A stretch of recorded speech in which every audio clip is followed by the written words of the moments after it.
Something terrible is happening in South Africa. Look at this. This chart shows all the attacks on foreigners in South Africa since 1994. According to the record, 680 people have lost their lives just because they were not South Africans. And that's just recorded death. The numbers could be way higher.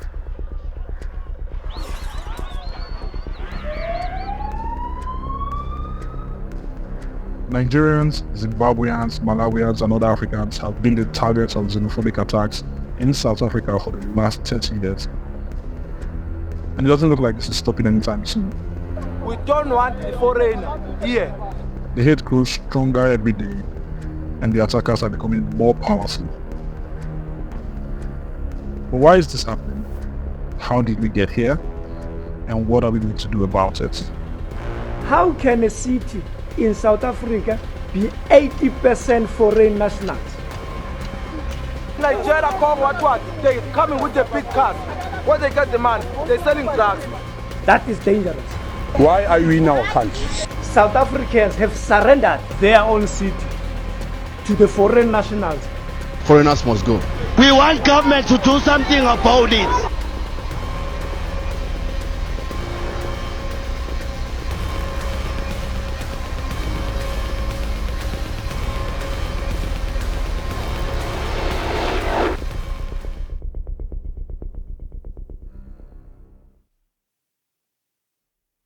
In the evening of May 11, 2008, a small community meeting held here in Alexandra, Johannesburg.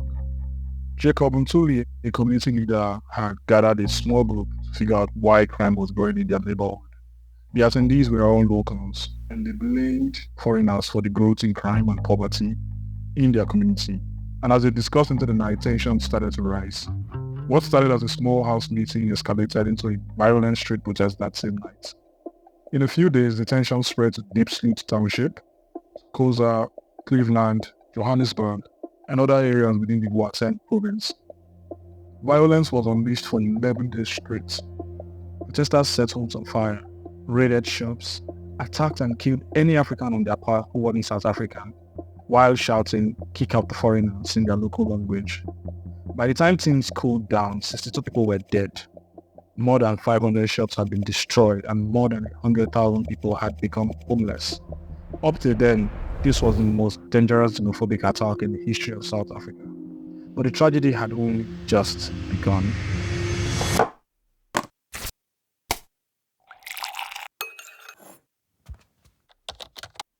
Let's come to today.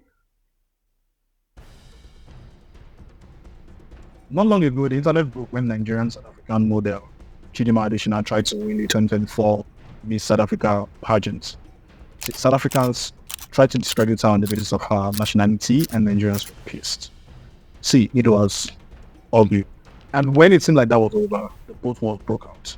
South African boat users ordered fake rides in Nigeria, and Nigerians were not happy with this. So for 3 days straight, users from both countries continued to book fake rides and other items, leading to huge losses for businesses on both sides. The people who suffer this loss are the drivers, especially the South African drivers who have to pay. Actually, Nigerian drivers as well, because the fuel cost to head to the destination where you've been requested is significant. So we must really sympathize with the drivers. I don't know why the same Nigerians that stood toe-to-toe with South Africans to fight apartheid are now being fought. But these events are not strange. In fact, they are connected. You see, these events are part of a long history of a deep rivalry between Nigerians and South Africans. Now, everyone knows Nigerians are loud and pompous online. They have regular beefs with other African countries on the internet. Hello, Ghana. But this is different. For this, I couldn't stop wondering why this rivalry exists. So I started digging, and what I found was dark and deadly. See, South Africans have been beefing everyone for centuries, and not in a friendly way. Their entire history is really with conflict, segregation, and deep hatred for foreigners. And when I say foreigners, I mean other Africans. To understand why, I have to go back in time. So hang on tight while I take you on a journey. South Africa's story begins with the indigenous Khoisan tribes. Their existence dates back thousands of years, and they were the original occupants of the land we call South Africa today. Around 2000 BC, another group of indigenous Africans started migrating down south, the Bantu tribe. So take note of these guys, they're very important to the story. So in 1488, the Portuguese discovered what would be South Africa on a trip to India and named the strip of land Cape of Good Hope. Cape of Good Hope became a quick stop for European trade ships going to or returning from Asia in the 16th century. And in 1652, the Dutch East India Company set up a permanent supply station there to provision ships. It was Europe's expedition era. Demand was high, and the company struggled to meet up with the needs of ships. So Jan van Riebeeck, the company's representative at the Cape, wrote to the Dutch government asking them to send more people so they could increase crop production and meet the demands of ships. His request was approved. The people came, captured the land, and called it Cape Colony. These settlers became the Boer tribe, today known as the Afrikaners. They invaded on the Netherlands and went to war with the Khoi people to take over their territory and enslave them in 1659. Then in the 1800s, Europe went crazy with wars. The British came to the Cape, displaced the Dutch, and took over Cape Colony as the new masters. The Boers weren't happy with this, and soon they left Cape Colony to form Transvaal and the Orange Free State. While most of the Khoi were conquered as slaves and more of their land was captured. While this was happening around here, other African tribes were settling in the eastern part of the land here. The Zulu and Xhosa kingdoms slowly expanded west, capturing some of the Khoi lands for themselves too, and integrating their people. The Xhosas fought with the British over land and cattle until they were overpowered. The Zulus washed these walls of food while expanding their territory under Shaka Zulu's rule. But the British colonialists went on to invade the Zulu kingdom and conquered them after 6 months of fighting. In 1887, they were formally integrated into the British colony.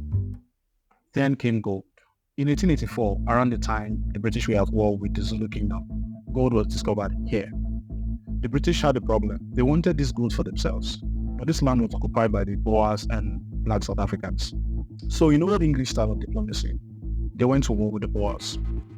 The war ended with a merger between the North and the South to form the Union of South Africa, and people were recruited en masse to mine gold for the British Empire. A good number of those employees came from neighboring countries, particularly Mozambique and Malawi, and their labor costs were dirt cheap. Local South Africans were mad at this move. Since the Zulu and Xhosa people were now part of the Union of South Africa, the British colonial masters made sure they had very limited economic options. So black folks who had formerly refused to work for the colonial masters had no choice but to work the mines. And the new policies had them working in extreme conditions. Now a side note, when the Dutch ruled Cape Colony, they brought in Indians as slaves. And later on, the British abolished slavery and set them all free. But did they? Instead, the British set up a new type of slavery. So through an agreement between the home and colonial British governments and the Indian governments, former Indian slaves and new immigrants were converted to indentured labor for mines and sugar farm. Indentured labor is a contract in which laborers enter into an agreement with their employers, stating that they will work for free for a fixed length of time, or until the debt is paid, or in exchange for settlement into a new society, probably even marriage. It's still slavery when you think about it, but it was an agreed contract. They had rights, and nobody referred to them as slaves, so I guess it passes. But black South Africans on South African soil did not have this option.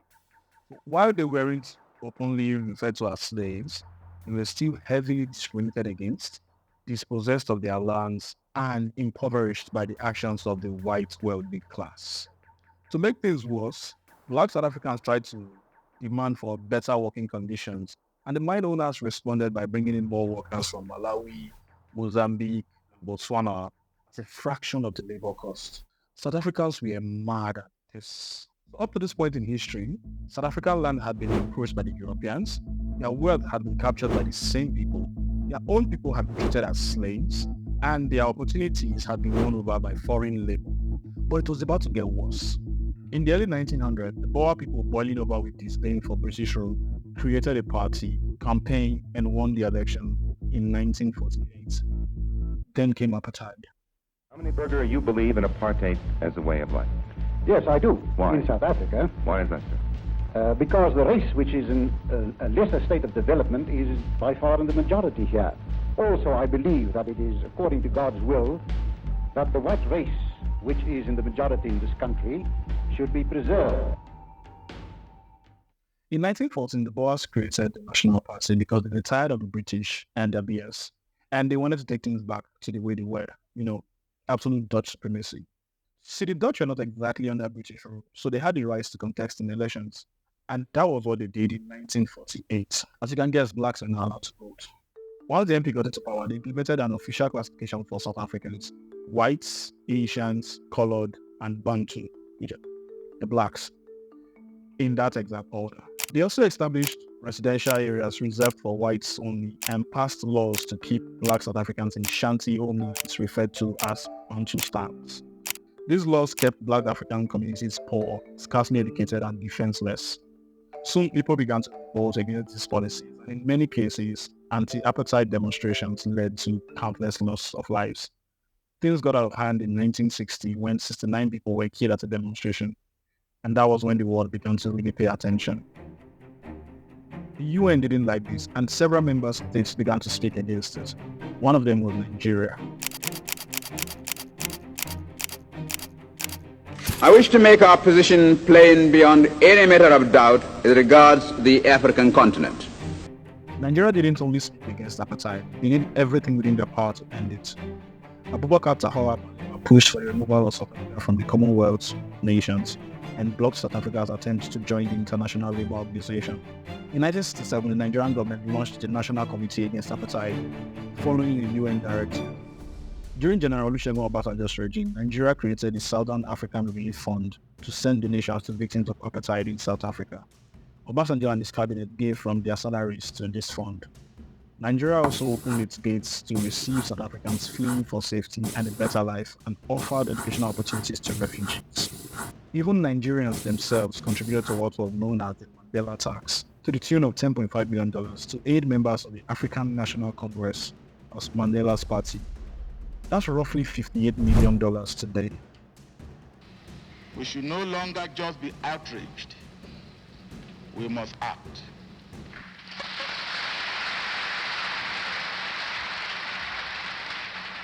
In the words of my worthy predecessor, we cannot pretend that we are unaware of the machinations and conspiracy against our continent by not just the racists of South Africa, but even by those who pretend to be the friends of this continent, but whose sole interest is in what they can get out of us.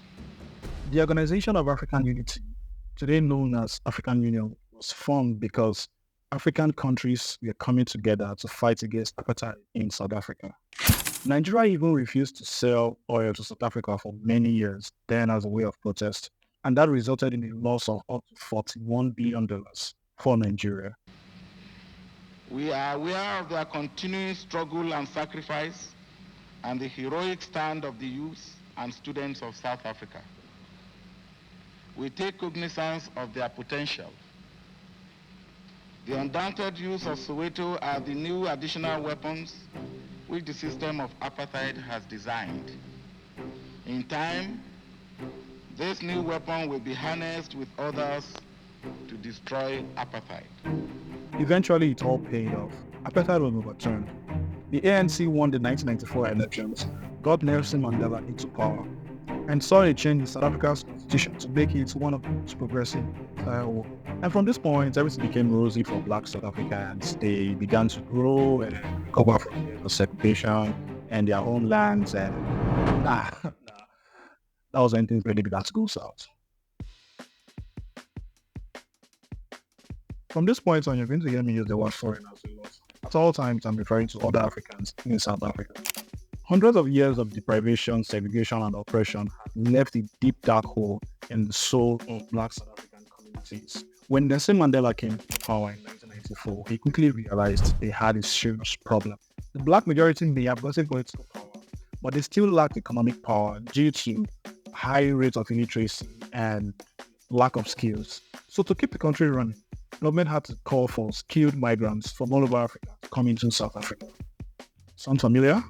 Nigeria was still struggling to recover from the effects of the civil war, so Nigerians responded to this call in large numbers. At the time, over 2,000 Nigerians were coming into South Africa every month in search of better prospects. The Nigerians coming in were significantly more educated than the black South Africans, and they quickly began to occupy important roles in the country's economy. Around the same time, countries like Mozambique were torn due to political instability, and refugees from that country and other neighboring countries began to troop into South Africa seeking safety. And these guys began to also get jobs in the informal sector. And so slowly, the disdain for Nigerians and other Africans began to build up in the minds of black South Africans. Things got crazier when the media started painting migrants as major contributors to increasing crime and drug abuse in the country. And then all hell broke loose. To tell you the truth, I hate foreigners.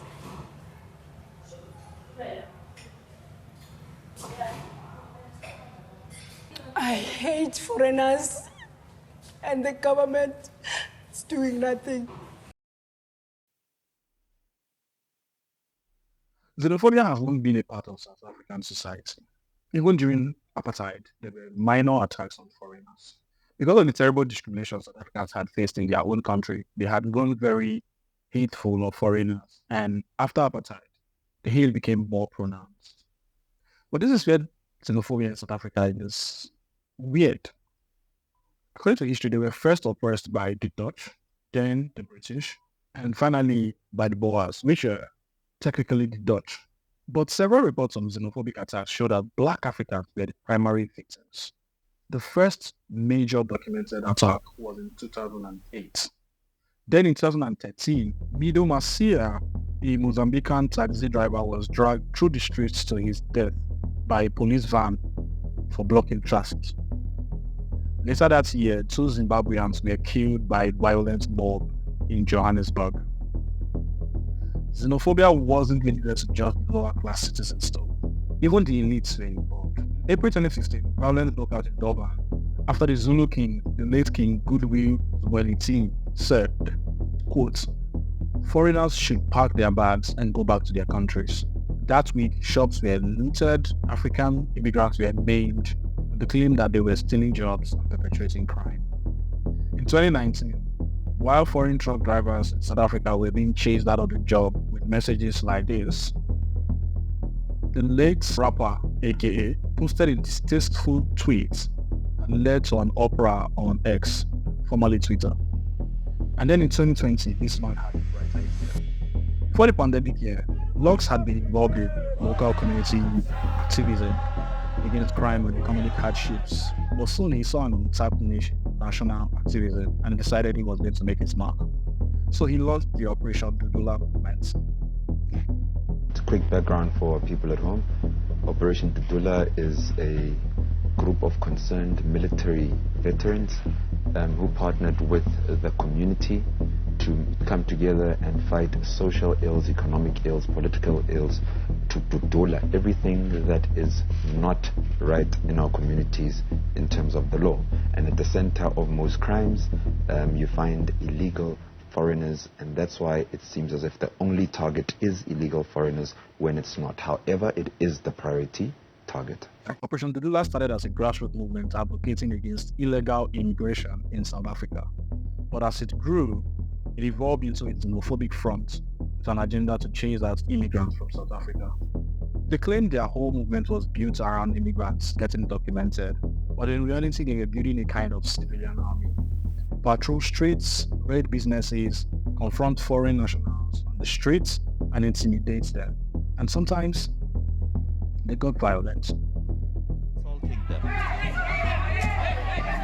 Immigrants are committing crimes, taking jobs from locals, and burdening public services.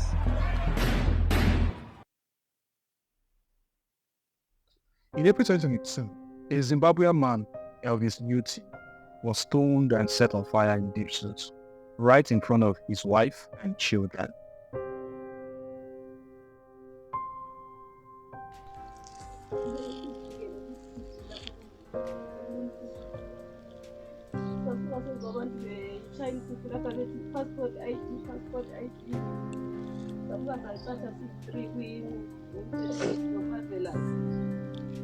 but futhi abantu laba begijima phezulu komkhukhu uma begijima phezulu babe besibona thina sihlezi ngaphansi komkhukhu babethi nampa ubaba lo wabevaleka lo mavela sina ngekule ukubaleka ngasala hlezi khona lapho mangijika lapho sebevalekile bona ngabuya back ngangena kulomkhukhu kabhotilo ngahlala khona.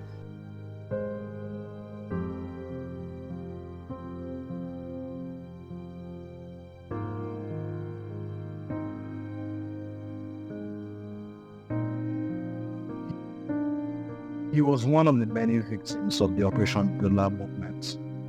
In 2023, Operation Dula became a registered political party. Xenophobia had gone legit. The attacks on foreigners grew so rampant in South Africa, the African Center for Migration and Society had to launch Xenowatch to track them, and the numbers tell a gory story.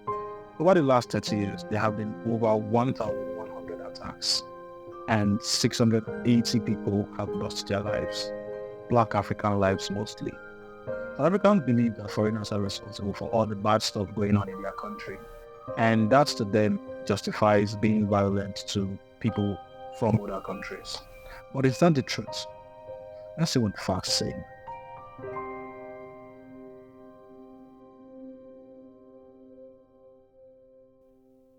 If you meet a random South African on the streets and ask them, why don't you like foreigners? You'll hear something like, they say we're coming here for work. Who say we don't have a talent to work here?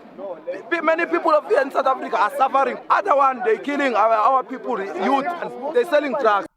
Foreigners are responsible for high crime rates, increase in drug abuse, and the general economic decline of their communities. So let's start this part by looking at how bad these things really are. South Africa has an alarming crime rate. According to this 2024 Statista report, South Africa is home to the 9th most dangerous city in the world, Mandela Bay. And it has been identified as the most dangerous country in Africa and the 7th most dangerous in the world. In the last 3 months of 2023, an average of 85 people were murdered every day. That's how dangerous it is over there. What of drug abuse?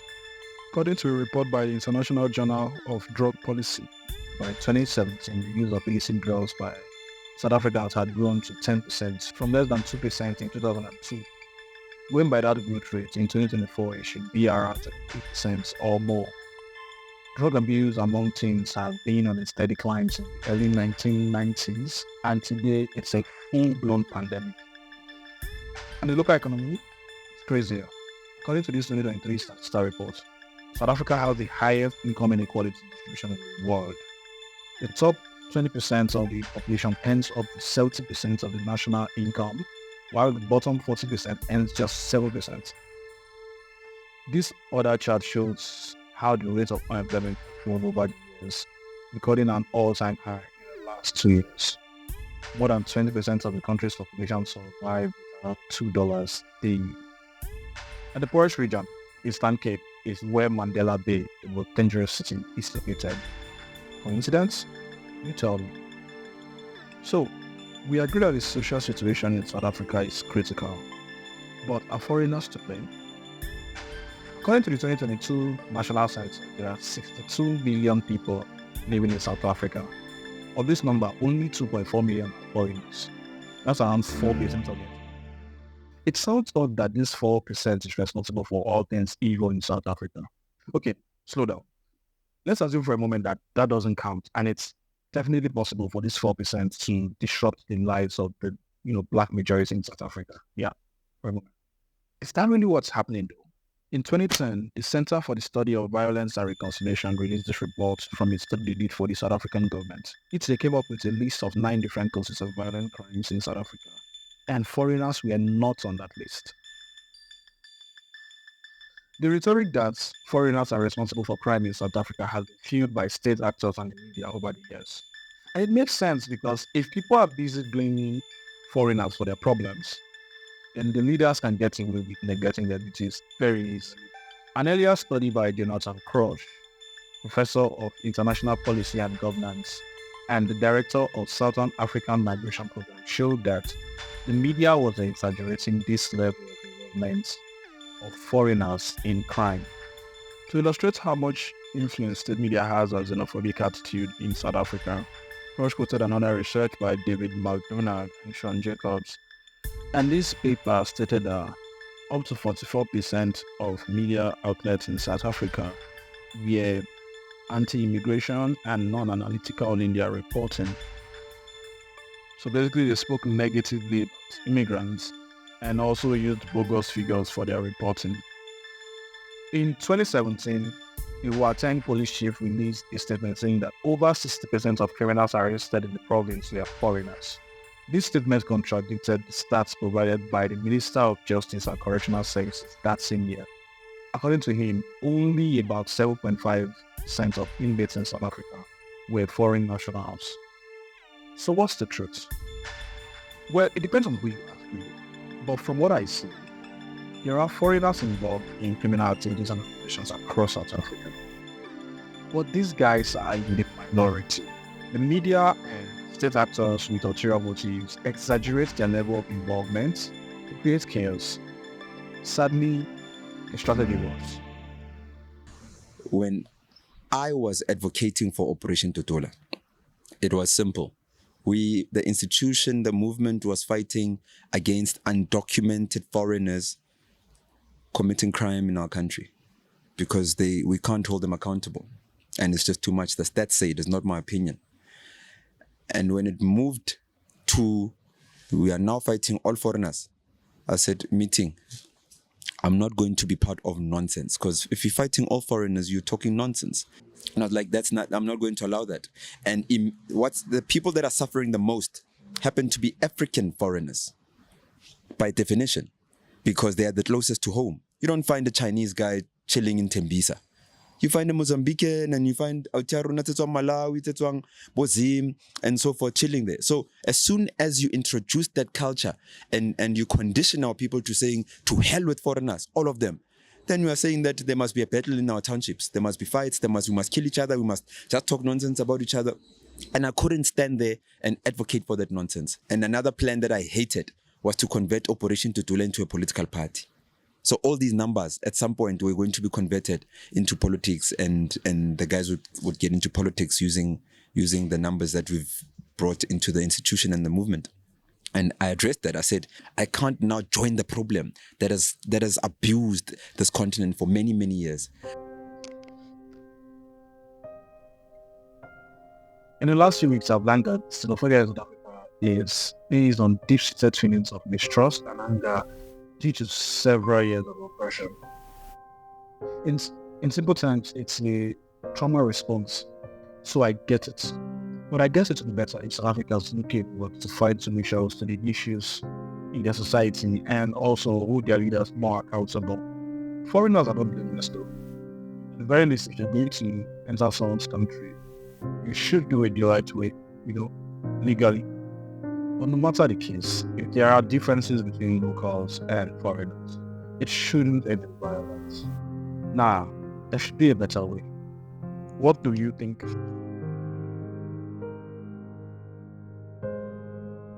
Apartheid didn't lose. Apartheid won. Yeah.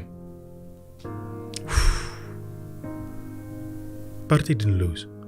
Not only did it win, it's still winning.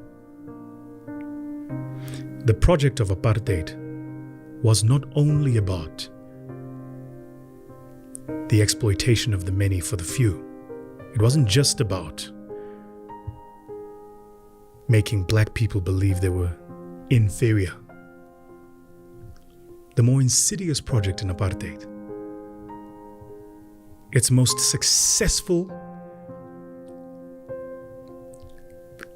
outcome, is that apartheid was there to convince black people that none amongst them was worth anything.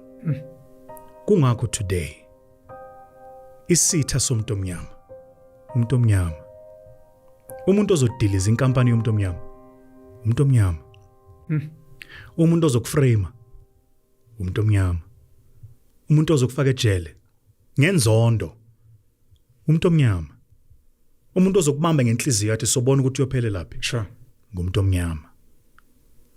To this day.